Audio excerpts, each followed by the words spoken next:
wake before sunrise because the rooster has no respect for social rank. The room is cold, the roof leaks in 2 places, and your left foot has somehow found the only floorboard loud enough to wake the entire family. Your wife opens one eye. Your youngest child rolls over beneath a thin blanket. Somewhere in the darkness, a mouse is eating something you were probably hoping to eat later. You are a samurai. Technically, you own 2 swords, wear your hair correctly, serve a lord, and belong to the warrior class that has ruled Japan for generations. People below you are expected to bow. People above you barely know you exist. And right now, your greatest enemy is an empty rice jar. This is your life as a low-ranking samurai, not the version from the movies, where every morning begins with mist, meditation, and a dramatic decision about honor. Your morning begins with arithmetic. How much rice is left? How much firewood can you afford? Which creditor is most likely to knock today? And can your sandals survive one more week without becoming 2 completely separate objects? Your income is measured in rice. That sounds poetic until you remember that your landlord does not accept poetry. A samurai stipend is often calculated in koku, a quantity of rice considered enough to feed 1 person for a year. A powerful lord may control thousands of koku. You receive a much smaller amount, and even that does not arrive untouched. There are deductions, household expenses, ceremonial obligations, equipment repairs, gifts, taxes, and the constant cost of looking like a man who is not worried about deductions, household expenses, ceremonial obligations, equipment repairs, gifts, or taxes. Your swords alone are a financial problem. They are the symbol of your status. They prove you belong to the warrior class. They also need polishing, fittings, wrapping, maintenance, and occasional repair. You cannot replace one with a painted stick and hope nobody looks too closely. The 2 swords say, "This man has honor." The empty coin pouch says, "This man has already checked underneath the bedding twice." Still, you dress carefully. Your clothing is not luxurious, but it must appear respectable. A tear can be patched, but the repair should not be obvious. A stain can be hidden, but only until someone notices you have been standing at the same angle for 20 minutes. Your entire life is a performance staged for an audience that may not even be watching. That is the first trap of being a low-ranking samurai. You are poor, but you are not allowed to look poor. A farmer can wear practical clothing because everyone knows he works in the fields. A merchant can discuss money because buying and selling are his business. You, however, are expected to embody discipline, loyalty, refinement, courage, and the calm confidence of a man whose breakfast was not mostly hot water. Your wife places a bowl in front of you. There is rice, miso soup, and pickled vegetables. It is a perfectly respectable meal, provided nobody asks how small the rice portion is. You eat slowly, partly because of discipline and partly because chewing longer makes the bowl seem less disappointing. One of the children asks whether there will be fish tonight. You look at your wife. She looks at the wall. The wall offers no financial advice.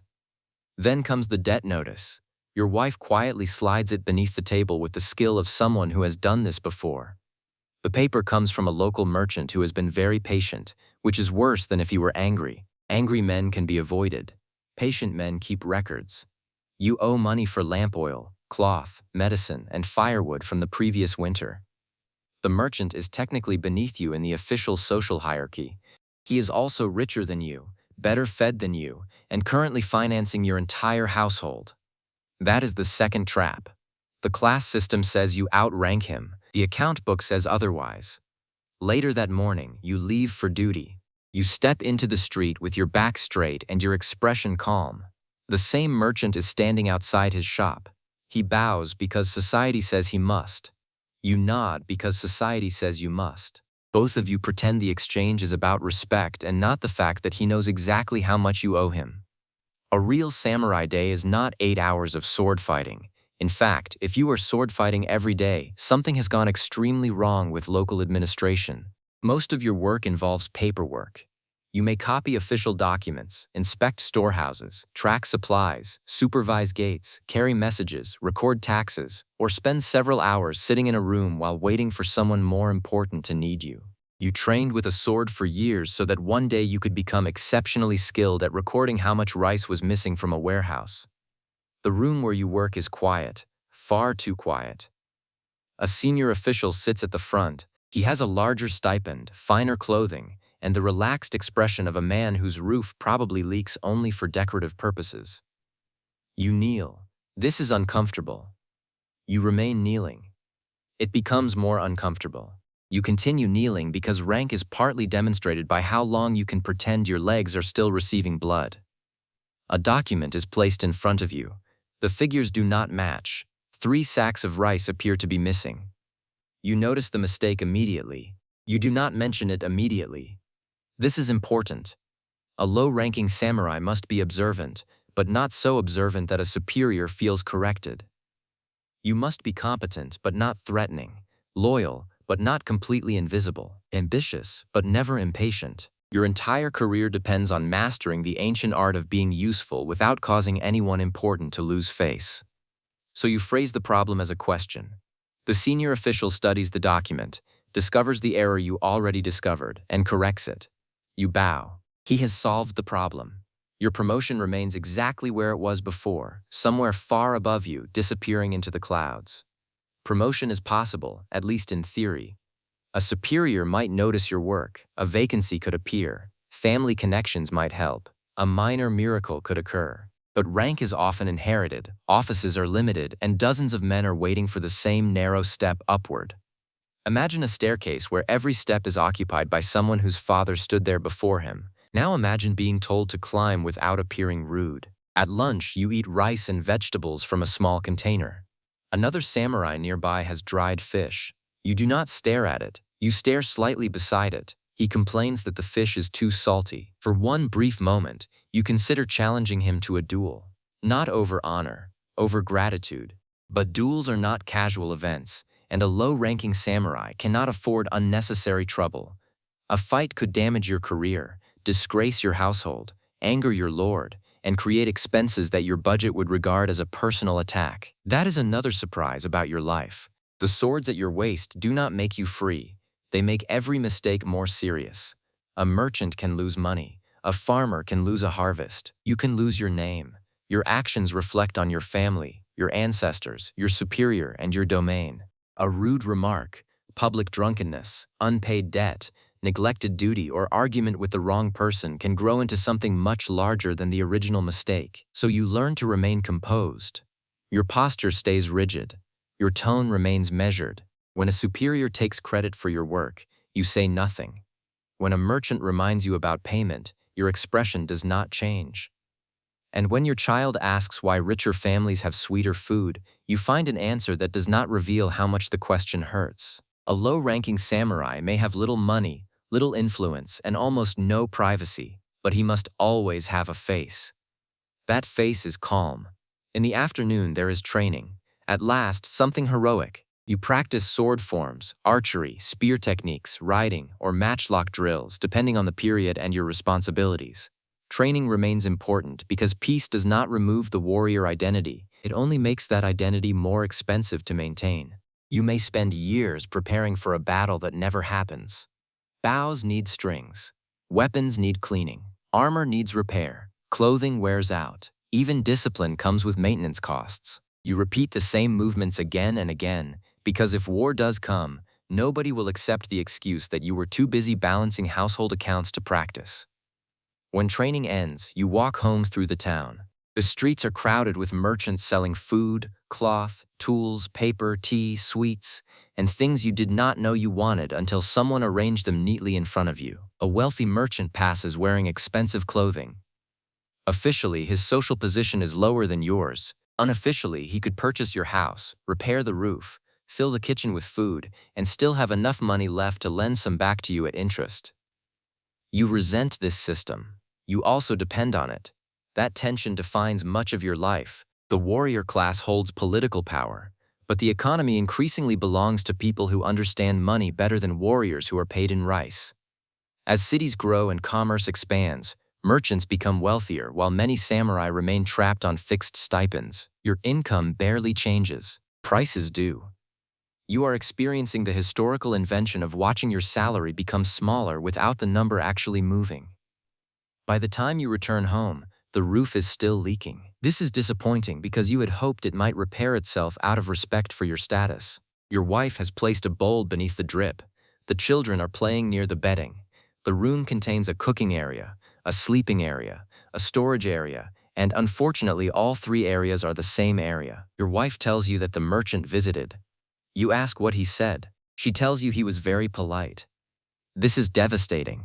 You sit down in front of the household accounts. An abacus waits on the floor. You move the beads. The beads confirm what you already knew. You do not have enough money. You calculate again because perhaps mathematics has become more loyal since breakfast. It has not. Some lower-ranking samurai households survive by producing umbrellas, fans, toys, writing brushes, or other goods. The work may be done quietly because openly admitting the need for extra income could damage the dignity the family is expected to maintain.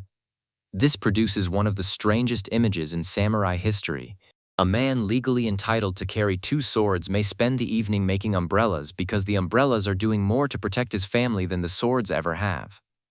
You remove your formal outer clothing and sit with the children. One of them needs help practicing writing. Another wants to hear a story about brave warriors. In the story, the warrior is loyal, courageous, and eventually rewarded. You briefly consider making the story more historically accurate. The warrior submits 3 copies of a tax report, waits 14 years for promotion, and is finally given a slightly better position near the storage building. You decide the children are too young for that level of tragedy. Dinner is simple. Nobody complains. Somehow, that makes it worse. Afterward, you inspect a loose board in the roof. Cold air enters through gaps in the walls. Your house is narrow, your debts are wide, and your future depends on men who may never remember your name. Yet you are not entirely powerless. You teach your children. You protect your household. You carry out your duties as carefully as possible. You maintain skills that may never be praised. You preserve rituals, obligations, and a sense of identity even when the material reward is small. None of this makes the system fair. It does not repair the roof or refill the rice jar. But it explains why so many low-ranking samurai endured lives that look nothing like the legend. They were born into a role that promised honor long before it promised comfort. Leaving that role could mean losing status, income, community, and family identity all at once. The swords were not simply weapons. They were membership cards to a class you could barely afford to belong to and could not easily escape. Night arrives. You lie down beside your family in the cramped room. Water drips from the roof into the bowl. Wind moves through the cracks in the wall. Your armor waits in the darkness, ready for a war that may never come. Tomorrow you will wake before sunrise. You will count the remaining rice. You will dress carefully. You will pass the merchant and pretend the bow between you means what the social hierarchy claims it means. You will kneel until your legs go numb.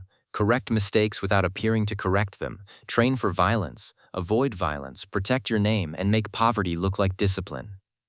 You will wear 2 swords while worrying about the price of lamp oil. And that may be the most honest image of the low-ranking samurai.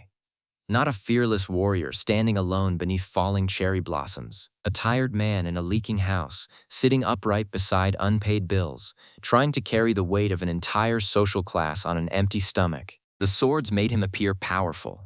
The life attached to them often revealed how little power he actually had. If you want more strange, uncomfortable, and surprisingly human stories about what samurai life was really like, click subscribe, because there are many more interesting videos coming. And now I want to know, if this were your life, what would break you first? The debt, the endless rules, the lack of privacy, or having to pretend everything was fine?